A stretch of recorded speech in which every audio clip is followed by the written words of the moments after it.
Okay, hi everybody. We're just going to wait a few more seconds till everybody comes in. We have a change of location, as you can see. Today the shir is in my house. Usually it's in Golda's house, but today it's by me. Golda couldn't host us today, and also Ruthie couldn't host us today on the Zoom. So we have a whole different setup today. But we will be starting. So for those of you who want to get a Likutei Moharan, today we're going to do Kuf Chavtes 129, lesson 129 in Likutei Moharan in Rabbi Nachman's teachings. I'm going to just wait a few more seconds and let everybody come on. Okay, here's my house. As you can see, my front door is open. The people are already here. I'm just going to wait a few seconds.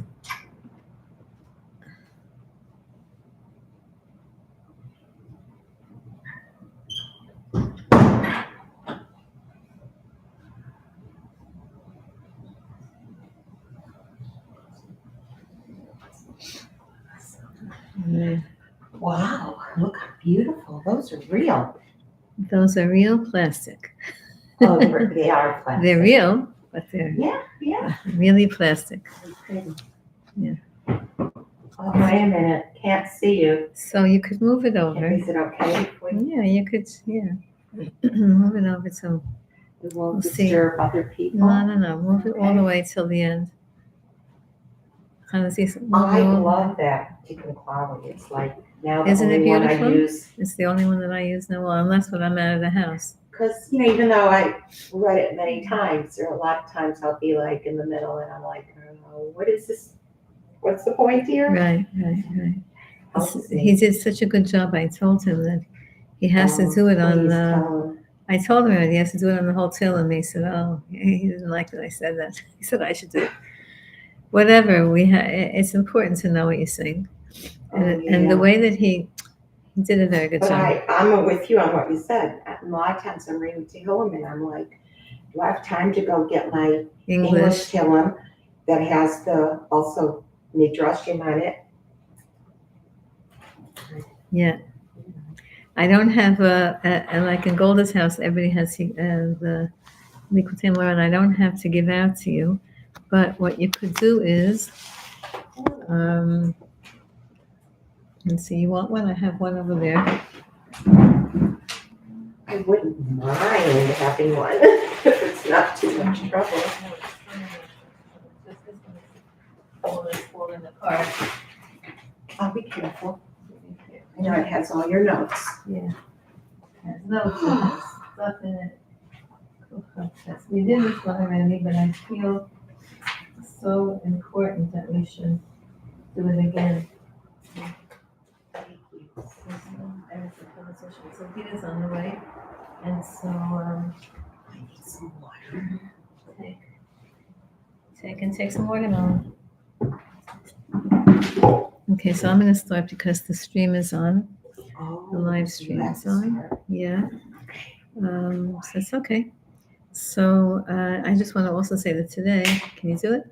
I need a towel to do that now, I have these square rubber things that are for opening. You have that? No, but I don't need it because I have a towel. The towel does it sometimes. The towel slips for me, and those are I don't need any more. Really I know. I don't need any more stuff in my kitchen. I have so much stuff, I like to be,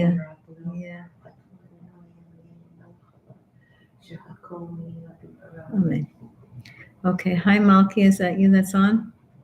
I know you can't say hi, but you could type in the chat. If you look on the thing, see, it's funny because our share, the live share, is for people who are not the technology age. And the girls who go on later are the younger ones who know how to do this. But if you see on the bottom of your screen, there's a thing that says chat, and you can actually type in and say hi. I'll show you here. I'll type hi to you, and then you can see where it appears on your screen. See? And then you can type hi back. So I just want to say today is the Yortzeit of the Ramchal. Right, today's Yisod should be Yisod, 21 days, 41 days in the Omer, and that was 20. It's the 26th day of Iyar, and it's the Yisod should be Yisod. That's the Ramchal's. Oh, now you're blocking. Now you're blocked with everything, with the water and with okay. That's the Ramchal's. Such a strong power is what he was all about. Is about the tzaddik. So just to say that today's Ramchal's Yortzeit, and because you have to learn something from the Ramchal on his Yortzeit, I'm just going to read to you from the Silas Yesharim, from the Shar Hanakius, just talking about humility.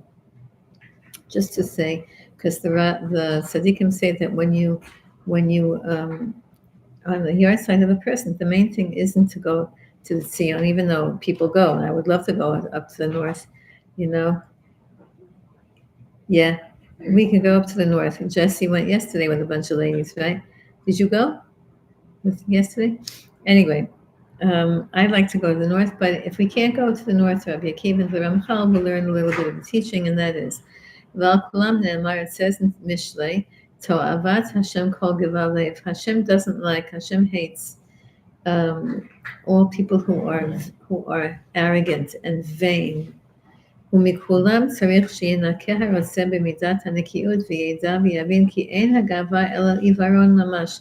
When a person has vanity, when a person has pride, when a person has arrogance, the Ramchal says, really all it is blindness to the reality of what they are. They're just blind.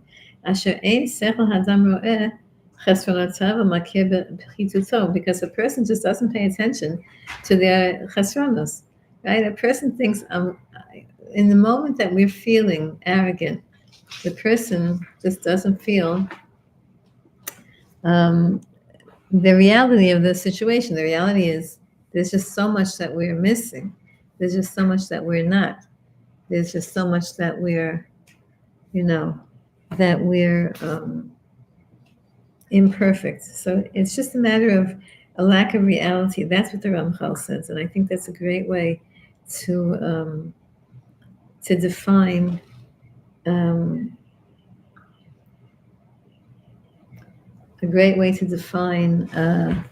bad midos in general. It's just not paying attention to reality, because the reality is what it is, but we forget, and then we think whatever it is that we think. So that's what Ramchal tells us, and that's in the Shar HaNekius, the section where he's talking about cleansing our midos and cleaning up our midos. So his merit should be really a good merit. His merit should stay strong with us. The Ramchal was one of those remarkable tzaddikim who had a Mashiach in him. He had a soul of Mashiach in him, Mashiach ben Yosef, and that's why he was so criticized. Just like all the tzaddikim, like the Rambam also was very, very criticized until people began to accept. But until then, they were ostracized. And and not just that, but the Ramchal's books were burned. The Ramchal was almost put into cherem. He suffered terribly, and he died very, very young. He died here, and he's buried up in the north in Tveria. He died of they say he died of there was a plague, and he and his wife, and they had a little child, I think his only child, and that's when they all three died together. After suffering so long to come to Eretz Yisrael. But the Ramchal left us, even though so many of his books were not published, and they have them in manuscript. I'm told that they have certain of his books that are very, very secretive and very, very. Where's your dairy? Where's your dairy stuff? Put it in the fridge. It's right here. You sure you don't want to put it in the fridge? I'm afraid I forgot it. As long as it's not in the car. No, it's not so hot here. Right. So he left so many works. I mean, what the Ramchal did was he was the receiver through prophecy or Ruach HaKodesh of the whole compendium of Kabbalah. He understood the whole story of everything. And he began to systematically write it down, just like the Tanya was trying. I can't see trying. Was systematically writing down all the teachings in Hasidus. The Ramchal wrote down systematically all the teachings in Kabbalah, the Derech Hashem, which I can't find one. I was looking for it, and I just can't find where I put it. Derech Hashem, which was translated so nicely into English, a whole bunch of his works, the Mesilas Yesharim, which people think is a Musar book, is really the levels that you go up and up and up till you see Ruach HaKodesh. Everything that he wrote was on the highest level, and that's why people couldn't handle it. People couldn't handle it, just like anytime there's something new in the world.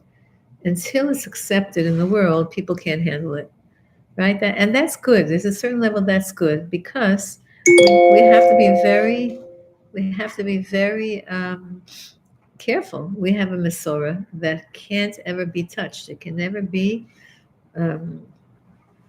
tampered with. Our Mesorah, our traditions are that which keeps us alive, and that's which keeps Yiddishkeit, Judaism alive. So whenever there's something new that comes into the world, we have to look at it with the eyebrows lifted to say, like, does this fit in? Is this 100% kosher? And only after time does it become accepted in the Jewish world, like everything in this world. I remember when Shabbos clocks, I told you this, I remember telling you this years ago, when Shabbos clocks first came into the world, my grandfather, he should rest in peace, wouldn't hear of it. He would not hear of it. And in those days, people were very, careful with electricity, and the lights were off. He was used to the lights are off. Shabbos afternoon, the lights go off. The lights stayed off. Didn't get light. One light was left on, but the whole house wasn't illuminated. And only after many years of when Shabbos clocks on the lamps, not even the Shabbos clocks on the whole house, but when you had a plug-in lamp, when they, for many, many years, when people were using that, and the rabbi of the shul said to my grandfather, it's okay. He, for years and years, he wouldn't, until when he finally agreed, because he lived in my aunt's house at the end of his life. And we all visited every Shabbos afternoon. We would all go to my grandfather's house. That's what we did. And so it's my aunt's house. And it was dark, and it was uncomfortable, and whatever. So finally, when the rabbi convinced him that it's kosher, so he begrudgingly allowed my aunt to purchase one. And every time the light would go on in the late afternoon, he would jump. He didn't like it. He jumped. And that's good. And okay, now we know that the whole house is on the Shabbos clock, and you can, right before Shabbos, everybody goes into the hall and fixes the Shabbos clock that's on the hall, right? But that's how it has to be. So the Ramchal, in the beginning, when he began to reveal Kabbalah in a very systematic way, people couldn't handle it. And they questioned him. Just like the same thing when the Baal Shem Tov came. And he started to say things like, the simple Jews are just are beloved in Hashem's eyes, just like the Talmidei Chachamim, and saying Tehillim in a simple way with pure emunah is beautiful in Hashem's eyes. And the Baal Shem Tov kept saying that, repeating it, even though Baal Shem Tov himself was an awesome Talmid Chacham, but people kept saying this. It's a little bit weird. There's something different. There's something new. There's something weird about, right? I bet everybody's by Golda's house now, and I forgot to tell her to put a note on the door, because even though I wrote about it. I thought it said that class was here. Yeah, but not everybody reads the. Okay, so now we're going to do Kuf Chav Tes, Eretz L'Chelos Yoshveha. We're fighting for the right to stay here in Eretz Yisrael, and usually we learn this teaching by Parsha Shalach, which is the Meraglim, which is coming up soon. But I wanted to learn it today because we're really, we're being bombarded by a lot of, we're being bombarded by, bombs all night.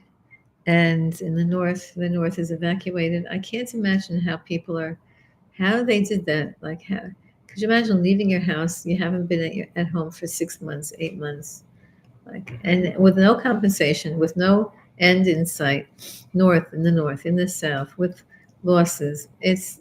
Here in the middle of the country, I don't feel it so much. In Yerushalayim HaKodesh, we don't feel. All I feel is, that's why I have the red alert on my phone, that I hear a beep every time, because I want to feel that. But I can't imagine. I just got a thing on our. I think it was Alan Silver sent out an SOS, but not a sad SOS, like a cute one. He said, or maybe I saw this on something else. There's a watermelon farmer in the north. I think he's in the north, and he has 800 watermelons that he has to l'shavek, and none of his foreign workers are there to take the watermelons out of the ground. They're all ready. Now it's watermelon season. He has 800 organic watermelons, and he needs people to come purchase them in bulk, cart them away.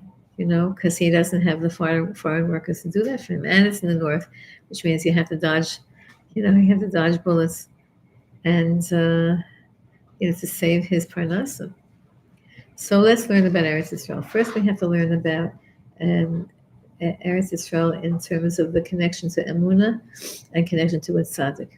What's the definition of a tzaddik? There's so many different definitions of a tzaddik, but the consciousness of a tzaddik is someone who's connected to Hashem at all times. That's basically what tzaddikim are. They're connected to Hashem. They're in Devekas all the time. At every moment, they're connected. We're connected to Hashem almost all the time. Like when we eat something, we make a bracha, when we're davening. But not always are we like, even now when I'm teaching, I remember learning years and years ago that it's hard to connect to Hashem when you're learning and teaching, because you're so involved in the thought process of learning and teaching that you forget that you're doing this to connect to Hashem. So here Rabbi Nachman is connecting Eretz Yisrael, the land that we're living in, that all Jews should come back and live here.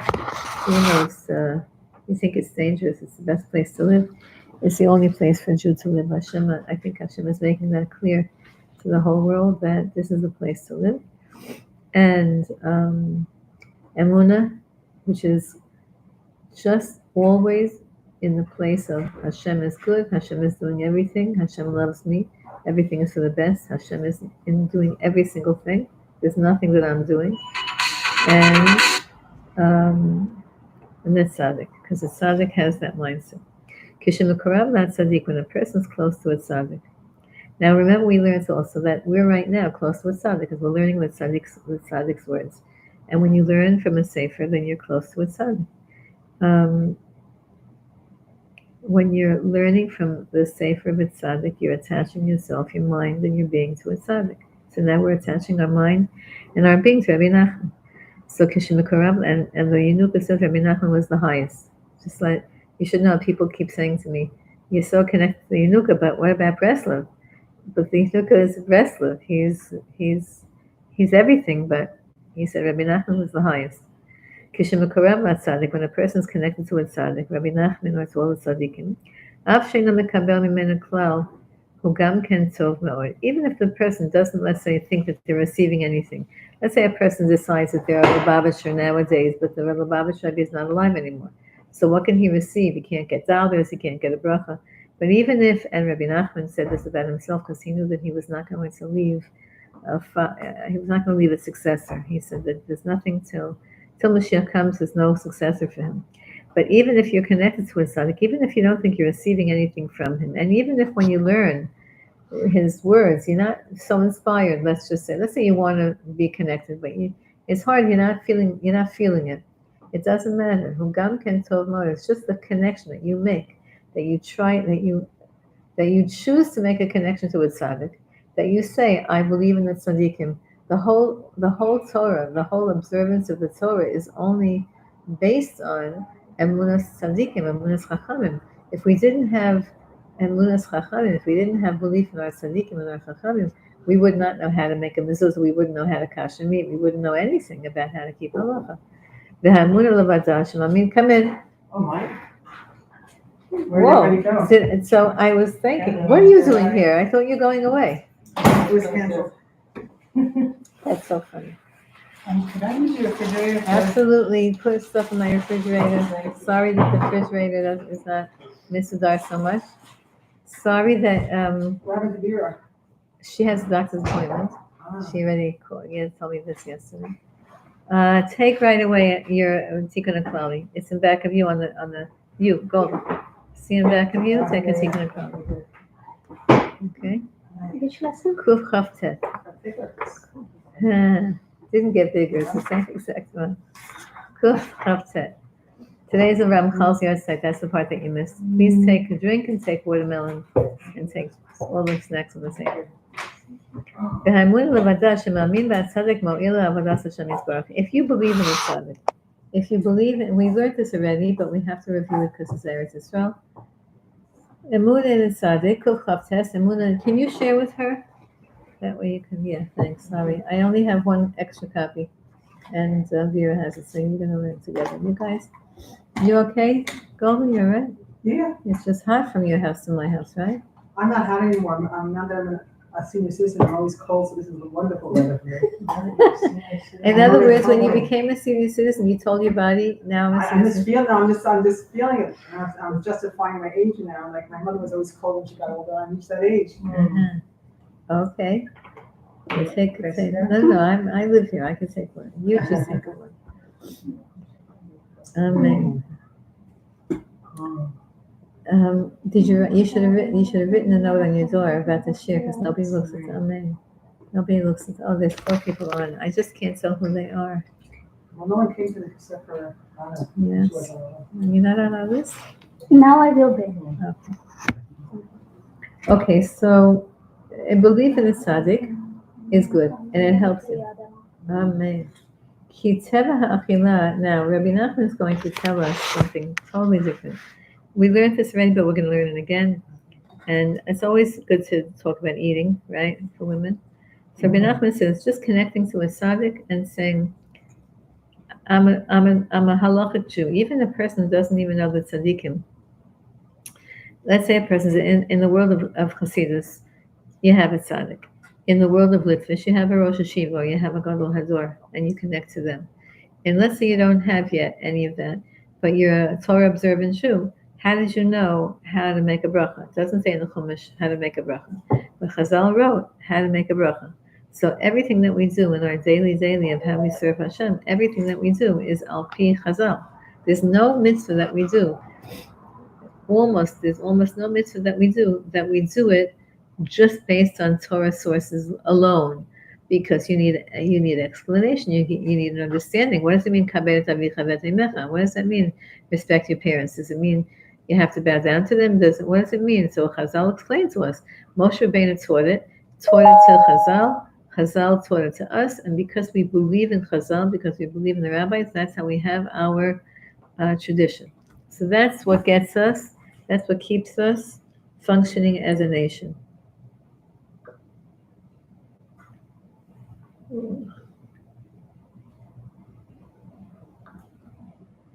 Okay. Now he says something else. He says the teva kitema achila. Let's talk about food right now. He says the nature of eating shehamazon yitapech lenizon. That whatever you eat turns into you. The mazon, the food, turns into the person who is eating that food. When an animal eats vegetation, like grass, so the grass becomes an animal. It upgrades one. The watermelon you just had just became you. Because it goes into your being, goes into your stomach, it goes into you.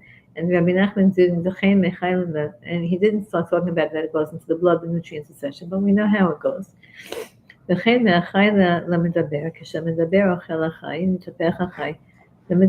when you eat animal products, that animal product that you ate, the animal just became a human being. It got elevated one step higher.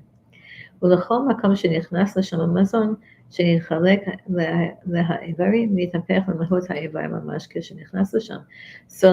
just say that the watermelon you just had turns into your brain. Let's say when it goes into the body, it gets digested very quickly, gets into the blood very quickly, turns into sugar very, very quickly, goes to wherever your body needs. The brain knows exactly what your body needs, where it needs, and it gets. So that watermelon just turned into a brain cell. That's how it works. Here he says, like the piece of the food that goes into the brain. Now the food doesn't go into the brain; it gets digested, gets turned into nutrients. The nutrients get carried by the blood into the brain. It turns into brain. That the parts of the blood that stay in the heart turn into heart. Every single body part becomes like this arm is a piece of watermelon. This arm is a piece of egg, and that head is a piece of I don't know what. Now Rabbi Nachman says like this on the pasuk Eretz Ochelet Yoshveha. We know that the pasuk in we're going to be reading it soon in Vaishlach, and usually we learn this teaching by Shlach, but I wanted to do it now because first of all, who knows where we're going to be by Parsha Shlach? Number one, don't you want to, and we need to have an achiza now on Eretz Yisrael because the world is trying to take Eretz Yisrael away from us. Which is never going to happen because Hashem is in charge. But still, we're going through a roller coaster now here in Eretz Yisrael.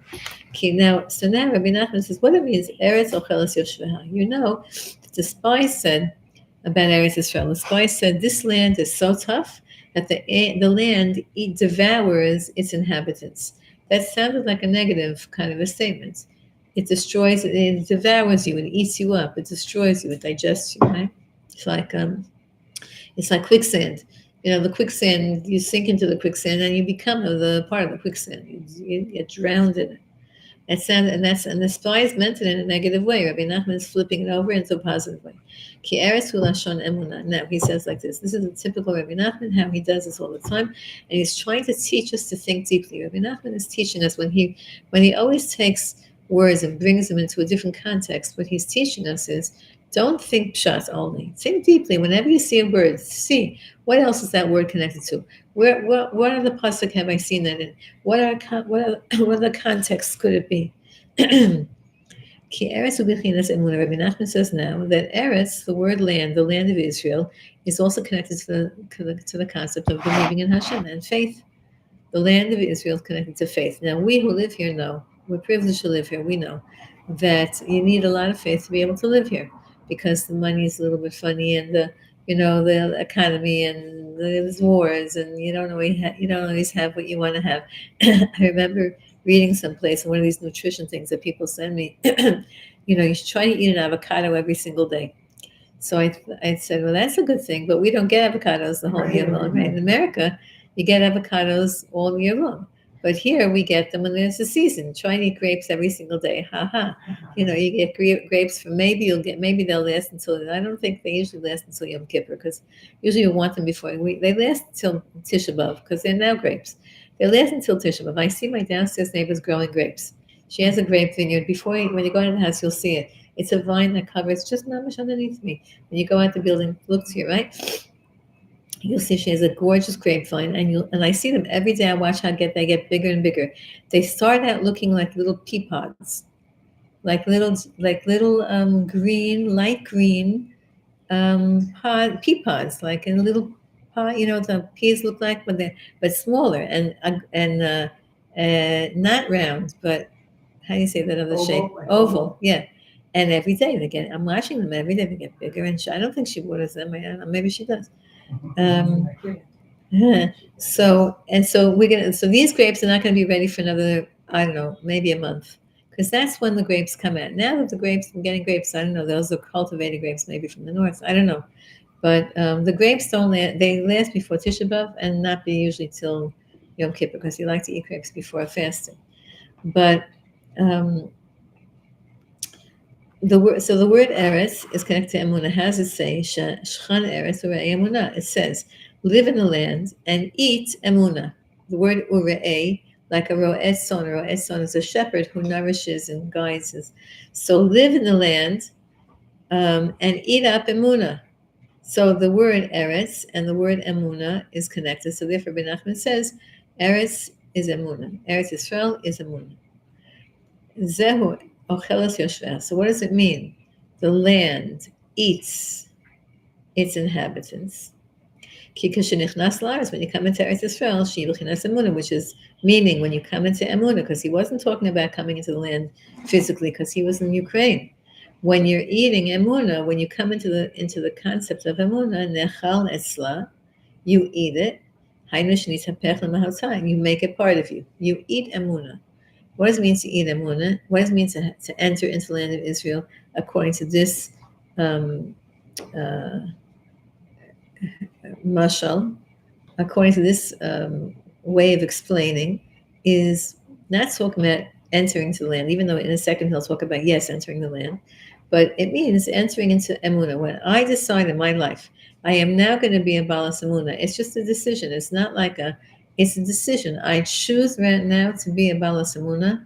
I'm choosing not to believe in Hashem. I'm choosing not to believe in Torah Shebechtav, Torah Shebal Peh, our tradition, the tzaddikim who devote their whole life to Hashem, halacha, etc. I'm choosing that. When I choose that, what I just did was I ate up. It means I entered into the land of Israel and I ate up Emunah. Now he says, and since a tzaddik is at all times, tzaddikim are at all times with Hashem, it's hard to understand that. They used to look at the tzaddikim like they would look at the Rebbe Zusha, and he looked like a schlepper.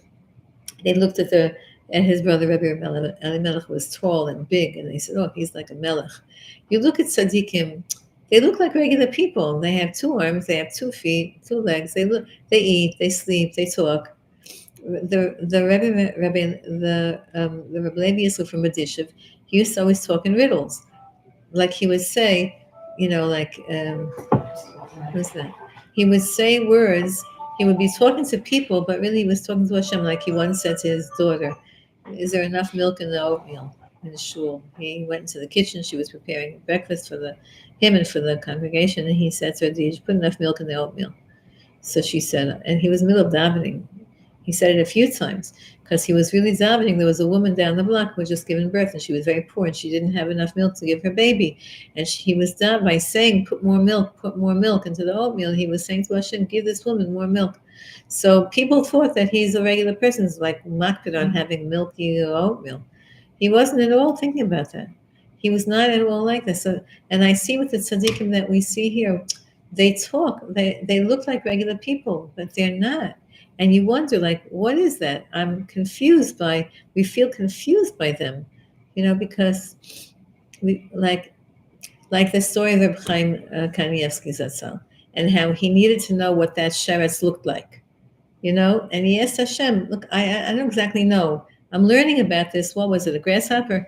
And what was it, a grasshopper? It was a locust. It was one of those things that was, right? And he wanted to see what it looked like. So it came on his table. Hashem sent it.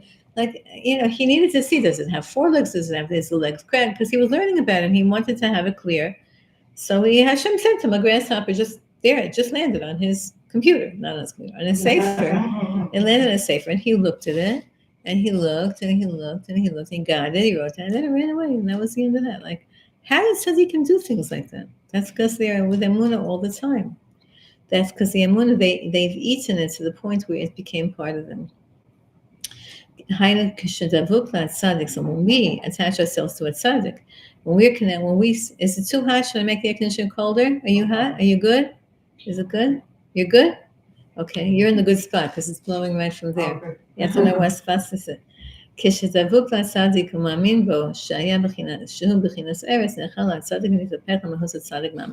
So when you believe in a tzaddik, when we're learning, we believe Rabbi Nachman's Torah to be true. How do I know that we believe that? Because we're learning it. If we didn't believe that Rabbi Nachman's Torah was true, why wouldn't we bother meeting every single day for years and years to try to figure out what he's telling us, to try to give us advice on how to live our life? We believe in a tzaddik. We believe that he accomplished. We believe that he attached. He was plugged in. So when I associate myself with him, then I'm also plugged in. It's like when you touch something that's warm, it warms you up also. Now we talk about the Eretz Yisrael, really Eretz Yisrael. The real Eretz Yisrael. Now we're living in Eretz Yisrael. Do we all have Emunah? Okay, we do, but there's infinite levels to Emunah. So living here in the land of Israel, Yesh Lagam Ken HaKoach Hazeh has the same exact power. Therefore, the rabbis tell us, if you live in the land of Israel, it's as if you don't have any sins. Why? Because you're plugged into Eretz Yisrael. The land has eaten you. That means you have become part of this land. The land has eaten you means we are now part of Eretz Yisrael. Even if we don't feel it, even if we're not. Remember in the beginning of the Torah, he says, even if you don't think you're receiving anything, you are receiving something.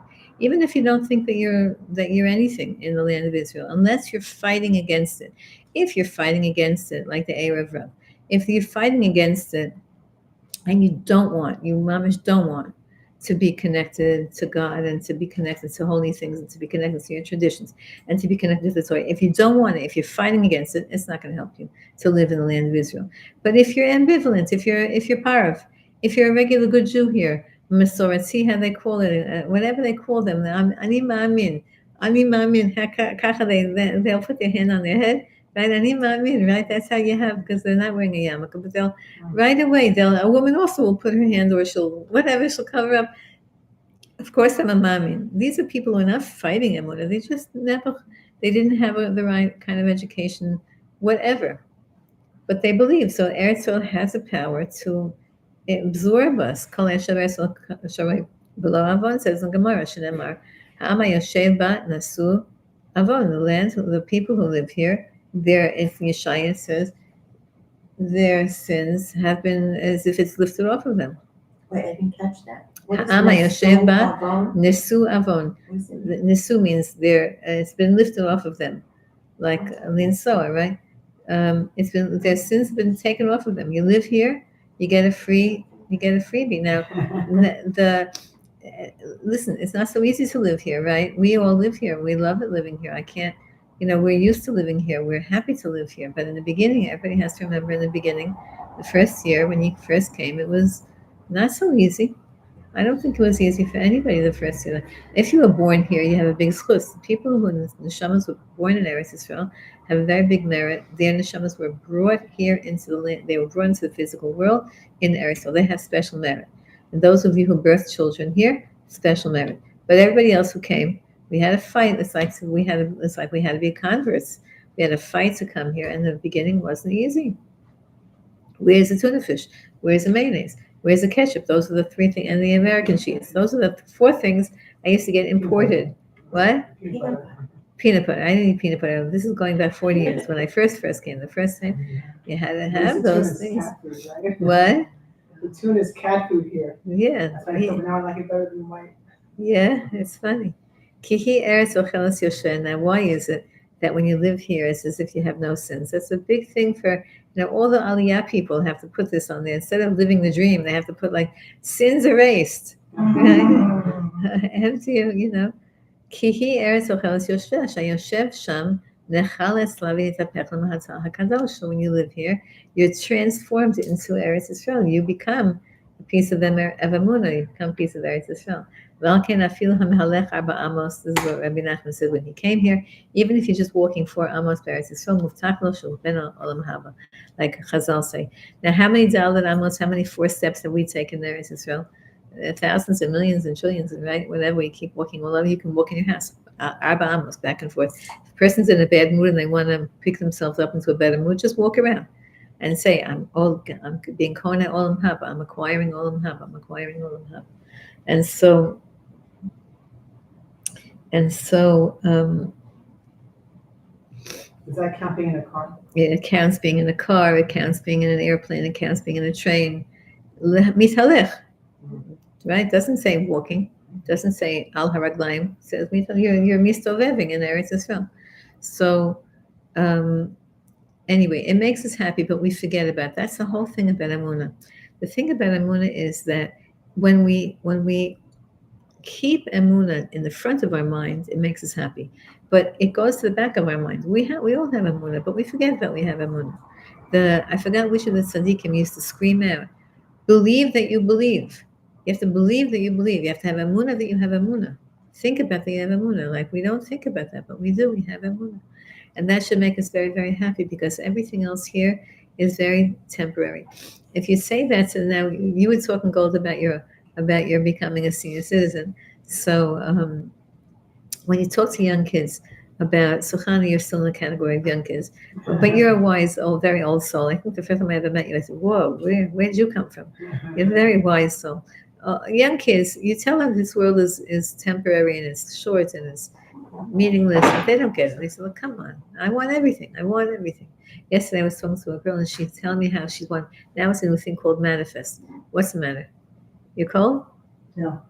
Manifest. Everybody has to manifest. Do you know about manifest? Yeah, Manifest means what? Law of attraction. Yes. So she's telling me what she's manifesting. She has a whole plan of her life and she's manifesting it.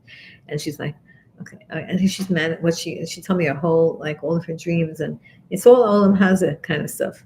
I didn't want to say to her, like, what about something bigger? Like, but she's big because she's rich, she's manifesting wealth and the ability to have it. I never heard this one. She, forgive me if you're listening to this. This is one of my students that I was talking to yesterday.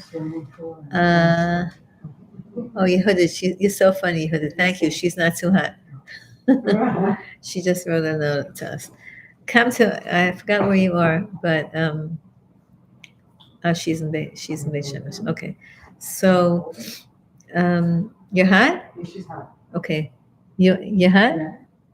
I have 2 layers. It's my problem. No. Oh, it's Oh, fine. I'll be It's comfortable. okay, I'm a senior citizen getting. Oh, you're the other side. You're the other. You're over that. Where's the Oh. seat? You feel full there? No, but it blows, and that you're not feeling the. While you're standing up, go and adjust. See what that red dot is. Red dotting. Oh, there you are. Yeah. Oh, I wonder. Maybe it's not even on. Make it to the. A little bit. We hear use this. Yeah, use that to make the number lower. It's okay, it's a hot day. It's 100 degrees there. It could be that it didn't go on even, because I see the red light is blinking, I think. Do you feel cold coming out of the vents? I hear something coming out. I don't know if I feel it. I'm sorry. Yeah. I feel it a little bit, just a little Yeah. breeze.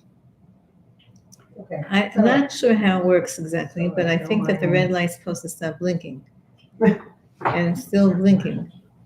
Okay, I feel it, but I'm always sensitive to Well, it. it's not hot, it's hot, it's really hot outside. Yeah, okay. Okay, so where were we? Yeah, she's an RBS. Manifest. She's manifesting a chef. Did anybody ever think, when you in your wildest imagination, did you ever dream? And having Like- a chef. Yeah, like that's her manifestation. Oh yeah, I'm saying, please, if you're listening, don't. This is a new thing now. Okay. People who have a big house and want to have every Shabbos a lot of guests, but they don't want to go in the kitchen. They want a chef. So I saw who? that in somebody's house 40 You years ago. did? Yeah. Wow, I never even thought to think of I such a was thing. chef, but somebody I was- mean, like if you buy a kugel and a takeout, that's like a big deal. But this is a chef, a live-in, this is her big manifestation. Okay, she wants it because she wants to have Shabbos guests and she wants it, but I never. Someone who does The that here in holiday Israel. Yeah. Yeah, okay. If anybody wants to get on job as a chef, Materialism for Ruknit, that's wonderful. yeah. But I never You thought don't get about that. compliments on your food. 'cause you make No, it. but it doesn't matter. See, you need Sure. compliments on your food. Yeah. She just doesn't need that. She's above that. She just also she has a gorgeous house. She's manifesting a huge house. Anyway. Okay, Vizet. So That's the only word. What does that mean tonight? She doesn't want to manifest. manifest means I'm not exactly sure. It means like to think about what you want and to sort of like Visualize it. visualize it. It's a little bit of the wrong word. You have to pray for it. You have to see what you want and then say, please Hashem, this is what I want. You don't say, this is what I want and I'm going to make it happen by my thoughts. That's, I think, apikoros. What about No, I heard some. Rebbe, right? There's I think Berditchever on Noach, on Russian Noach. That says Shanoach Mektana Emuna Haya Ma'amin V'Lo Ma'amin Sheva Mabul. Rashi says that Yeah, Noach believed and didn't believe. Yeah. So I think that Berditchever says Mektana Emuna means that he was lessening his emuna, because if he would have strong emuna, Then it would happen. Then it would happen. Uh-huh. Okay, so It would happen that there wouldn't be a Mabul? No, so So there would be a He was Mabul. afraid to believe full face into the Mabul because this would cause the Mabul. So that's why he didn't go into the table in the beginning. That's why he went into the table after the when it first started, Interesting. because he didn't want to actually be a partner. he didn't want to cause it. Yeah. But we can't cause it. So what does All right. Rebbe mean, Tachshov Tov V'Yetov? It means tachshov tov, be positive, be optimistic, always be thinking positive, but don't think that your Yeah, thinking thoughts positive are and positive. creating. Only Hashem is the creator. It's a very thin line between I'm going to think good and I'm going to make it happen, me, or I'm going to think good and I'll be a vessel. I'll be open. I'll be a vessel for bracha instead of closing myself out. I'll be besimcha. I'll be with tikva, I'll be happy and I'll be hopeful, and therefore my vessel will be open and receptive. And therefore, when Hashem wants to give me the blessing, which He always wants to give me the blessing, I won't block it. That's how I look at it. I don't look at it that I can create. I just make myself a receiver, a vessel. וזהו גם כן עניין המבואר במקום אחר על הפסוק בקרוב עליהם רעים לאכול בשרי, right? And we say this by the David Hashem Ori V'Yishi, right? In Chaf Zayin, Tzilim Chaf Zayin, when people are when bad people, b'krov aleim ra'im, when the ra'im, the ra'im, the bad people are coming close to me, l'chol b'sari, they're trying to eat me, they're trying to eat my body. So Rabbi Nachman says, what else could this mean? It doesn't just mean negative. It means like this: Shaklal ha'inyan sham, k'sha'ani rotzeh l'shiyikruvu trein re'im. Now Rabbi Nachman says, what does it mean? B'krov aleim nere'im. Nere'im means bad, like ra. But there's also a teaching in Kabbalah that says there's trei re'in. A re, v'ahavta l're'echa kamocha. Re'ah means a friend, right? So mire'ah or mar or mire'im means bad people, but re'im means good people, means friends. So Rabbi Nachman says it could also mean that the friends, when my friends are coming to me, are coming to eat me up. Now, what are my friends? So it says in Kabbalah that the train means two, re'in means lovers or friends, telomit parshin, that never separate. And what is that? That's the chachma and bina, the mind, the wisdom and understanding, right? In the sphira, right? Chachma and bina, wisdom and understanding.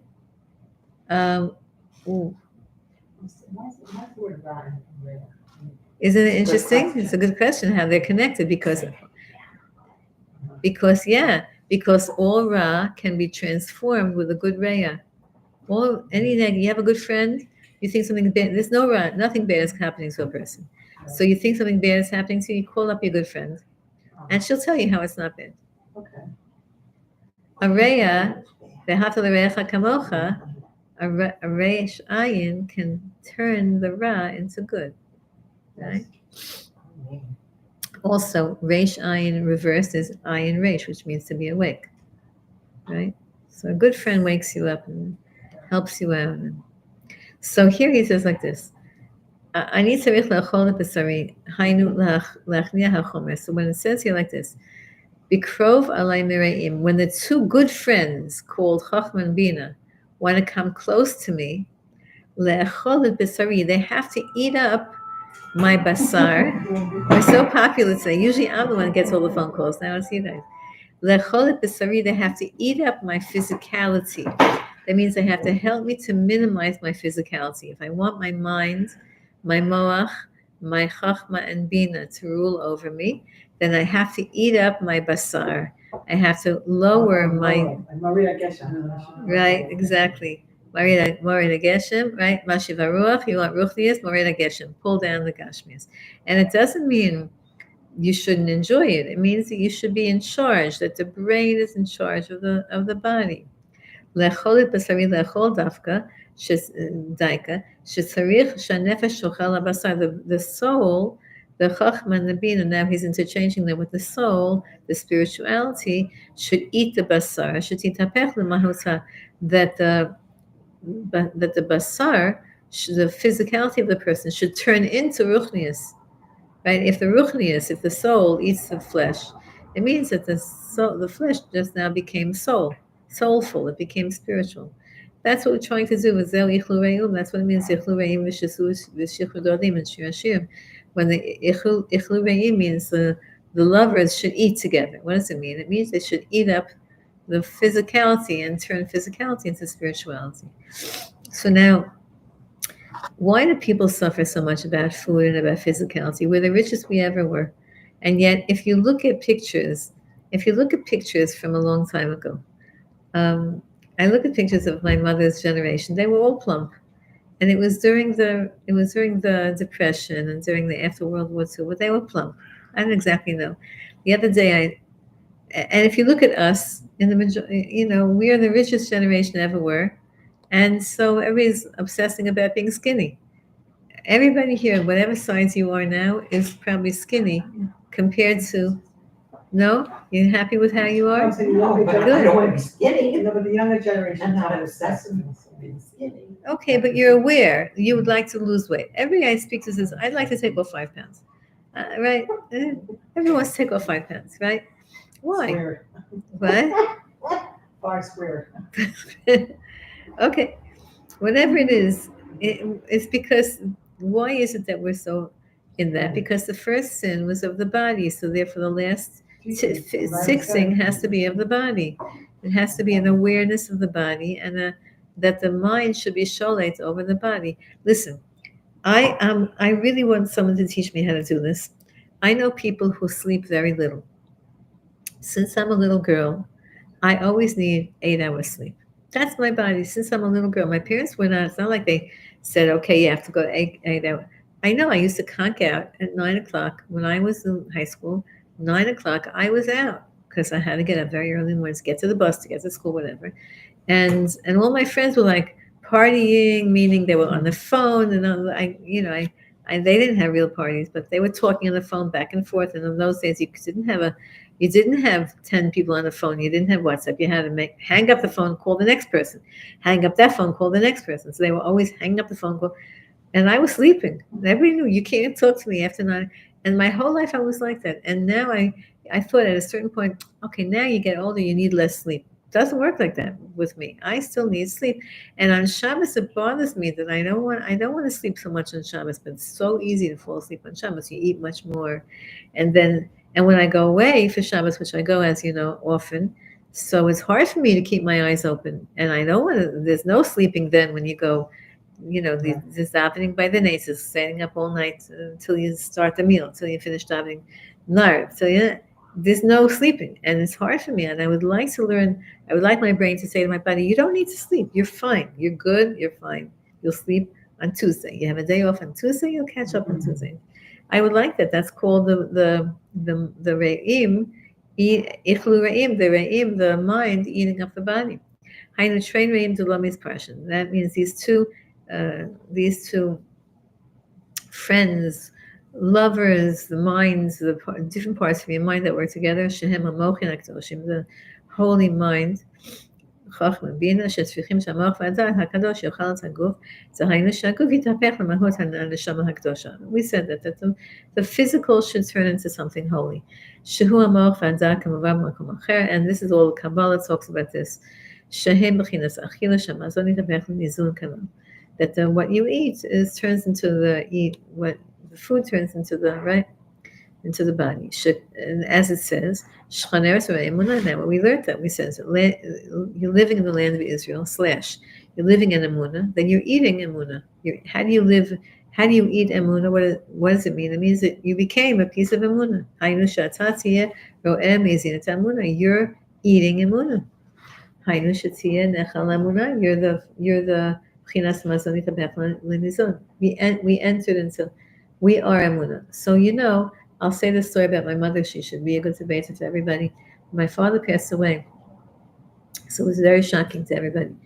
They came to visit Pesach time when I was living here 40-something years ago, and they came to visit. My father kept it a secret that he wasn't feeling well because it was Pesach. He wanted to come. They first wanted us to go to America, but my son was little then, and my brother said, no, let's, whatever it was, they ended up coming. They all decided that my in-laws and my parents and my brother all came to Eretz Israel. And we went to a hotel. It wasn't really a hotel. It was in the neighborhood. There was a yeshiva that was catering. So we did that. And that was my big chef. And my father kept it secret because he saw that everybody wanted to come there. So he kept it secret that he wasn't feeling well. And on Chol Hamoed Pesach Shabbos in Shul, he just collapsed. And we ran to Hadassah Ein Har Sofim because it's the closest hospital. And by Shkia, he passed. It was a total shock. So my mother we weren't in the room with him because they kicked us out. He had a heart attack, and then he survived the whole day. And then the nurses kept saying, like, he's looking terrible, he looks gray. I thought, I wasn't expecting this. Nobody was expecting it. Anyway, my mother, she should be well, should be good to Bates, and she should rest in peace. When Mamish, they came out, they told us, and we started crying. After 5 minutes, my mother pulled herself together, and she said, he was a good man, we had a good life together, he's going to a good place. And she kept repeating it like a mantra. She kept repeating those, the same. I said to myself, Mommy, how do you have that strength? My mother wasn't a Talmud Chacham. You all remember my mother, she was the sweetest lady. But where did she get that from? And she just kept repeating, he was a good man, we had a good life together. They were young, they had just retired, they were going to come to Eretz Israel. My father was going back to yeshiva. He was so excited. He was going to be in Kollel, and he was going to learn. And he had his chavrusa, and he had his plans. And they came babysitting my son every single day, and they loved life. And then he passed. So How old was he? he was 68. He had just retired. My mother just retired. She was 64, a young almana. And she said those words. And that's emunah. That's because she ate it. And she ate. And she was a piece of emunah. And over the years, I used to say to her, until she came to live with me, I used to say to Mommy, you're not lonely in the house. She said, I feel Hashem with me. Daddy's here. I'm not lonely. She didn't know what I was talking about.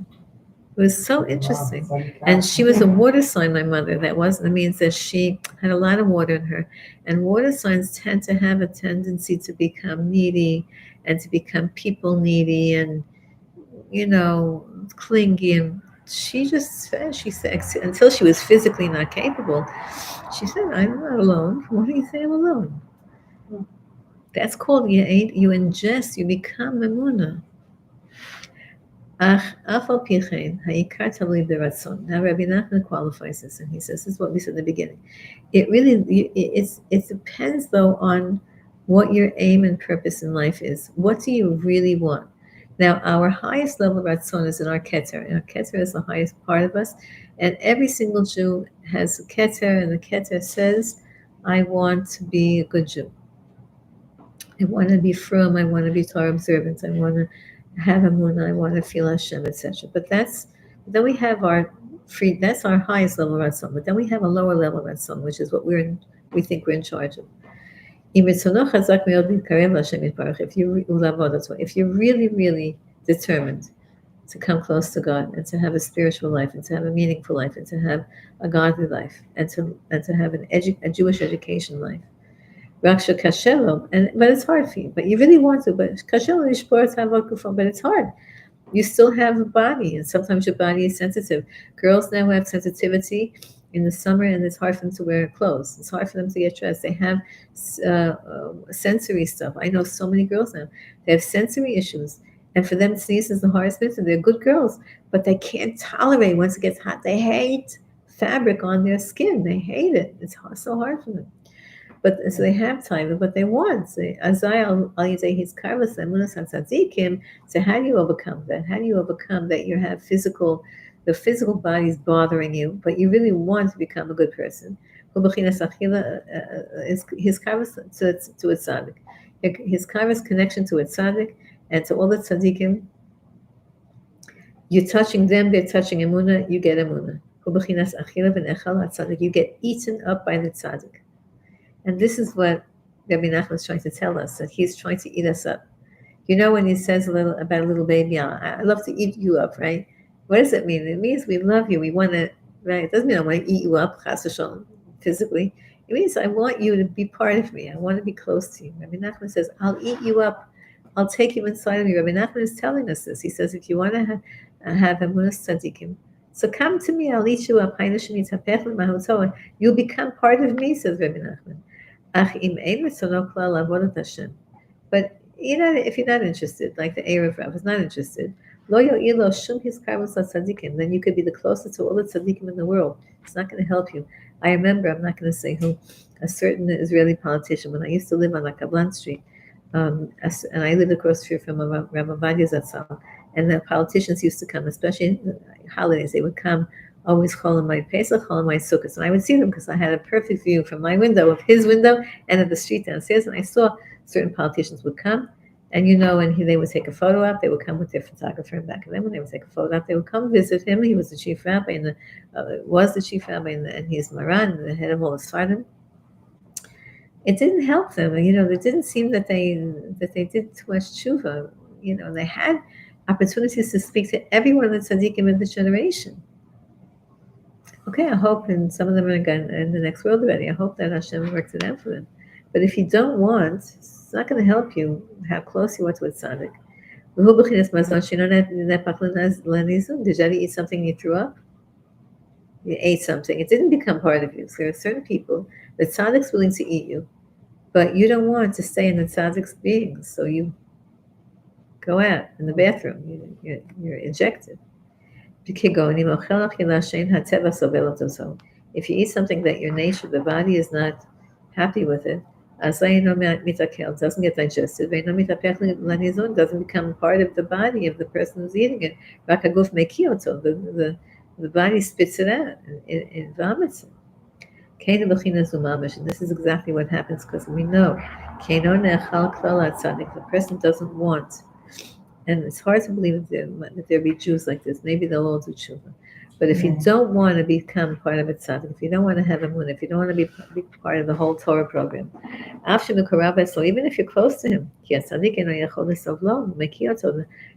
can't ingest you, because you're fighting. It's like you're bad food. It's eating you. Now it's clear. That's the next line he's going to say. So it's like, let's say you're bad food, you're spoiled food. So the tzaddik eats you, and it spits it out because you're spoiled. That's exactly what it says in Eretz Yisrael, about Eretz Yisrael, kasher ka'aretz hagoy. Now here Rabbi Nachman is being nice, and he's talking about the goyim that Eretz Yisrael spits out because they were immoral. But we know that it says about us that if we're immoral, the land will spit us out. The land can't tolerate us. Hashem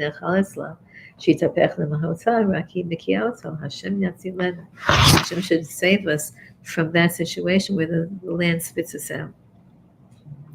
Because we want to live here, we want to be good here, we want to do our best here. We don't want to be a cause of the land getting a stomachache and kicking us out. And we see that the land has kept here in Eretz Yisrael many people who don't fit into the program, right? There's those parades, those gay parades, and all of those things. And the question is, why are they still here? It's a very big question. So a lot of them from people who want to make Aliyah and they can't make it, they go down. So you wonder about that. But let's first talk about those gay parades are mostly imported people. You should know that. Mostly imported. There are some Israelis, but they're mostly imported people. You also have to know what was written in the news, that there's a certain Knesset member who's openly has declared his the head of the Knesset. He's the head, Yeah. and so he came to Rav Yosef, Rav Yitzchak, right? And he wouldn't take his hand. And said, "What did he do?" Who wouldn't shake whose hand? The Rav wouldn't let him. He extended his hand. He wouldn't touch him.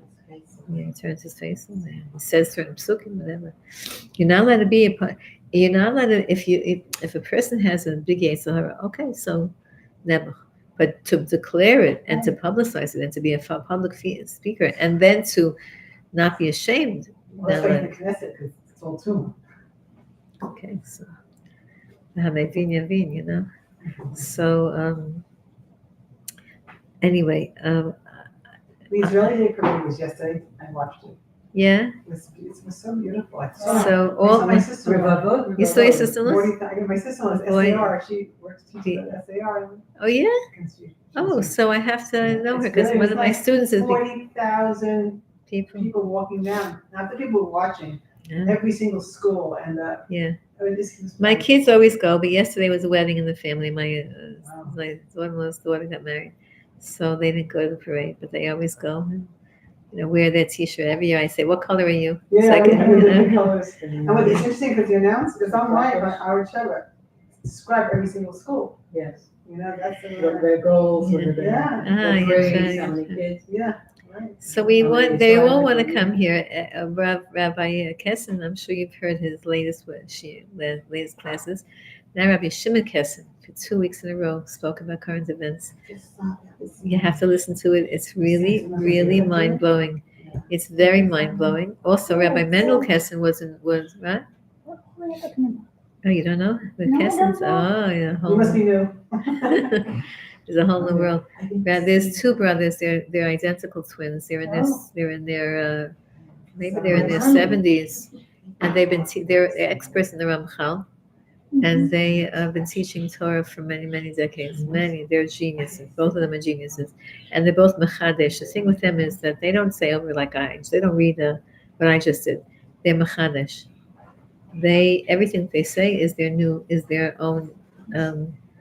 How do you say, novelized insights, right? So, and they're very, very unique thoughts. So, usually, Rabbi Mendel Kessin is the one who does current events, and his twin, Rabbi Shimon Kessin, he does more philosophy. He's more philosophical. And I can't always hold by I can't follow always because Rabbi Nachman says don't do philosophy. So when he gets too philosophical, I get like nervous and say like, am I supposed to be listening to this? Because he's a genius. If you can't, If you find it, could you forward it to the group? sure. Leonard, which one? And Sahaba sends it. It's always on. Mendel Kessin. Listen, Everyone I listen. The have. easiest thing is Just Torah find anytime. it. No, Torah anytime. Look up Yes, their it names. says. Yeah, he has his own site, but his own site he uses podcasts, and they're not always so easy to. But Torah anytime puts them on right away. Both of them, Mendel Kessin and Shimon Kessin. So Rabbi Shimon Kessin has a new. I just listened to the first 20 minutes of it. I'm very impatient, so I put everything on 2 speed because I have to listen to him quick. I have to get to the point. But he's revisiting the medrash that says about Iran, that Iran is going to be our final enemy. And he says something very interesting. I didn't get to the end of it, so forgive me that I'm saying something in the middle, but he says something like, the Arabs are not our enemy. And we'll get through this. We'll get through this. All of this is nothing. But no, we're not up to that. We're not. Okay, I'm turning this part off. If you hear the good stuff, you have to come to my house to hear. Bye, everybody. All the people. I don't know who you are. That's on the live YouTube, because YouTube Live doesn't tell me your identities. If you want, you could say hi in the chat, or you could buy. Okay, Yehuda was here. Yehuda was here. You're very welcome.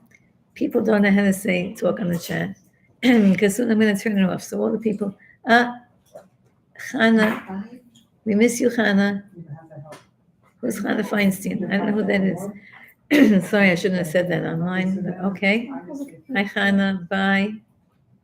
Do we know each? Okay. Sorry. You're one of the people who listens. Welcome. All the ladies here doing business on the table. Okay. I'm going to turn this off now, the live stream. You listen online. So nice to meet you. Yesterday I was walking the street in Har Nof, and I saw students of mine there. There's a lot of programs that come now. So I see a bunch of students from a long time ago, and they also said they listen online. This YouTube is a really, really an amazing thing that people. Anyway, thank you everybody for coming, and Bezrat Hashem next week. Maybe I'll do this again next week. I'll do it online and I'll do Zoom at the same time. Just Ruthie couldn't do the Zoom today because she was busy getting a degree in something. Okay, we're going to all go because we all have to go back to work now. And thank you. My pleasure. My pleasure. Okay. 1 second. And okay, listen to this.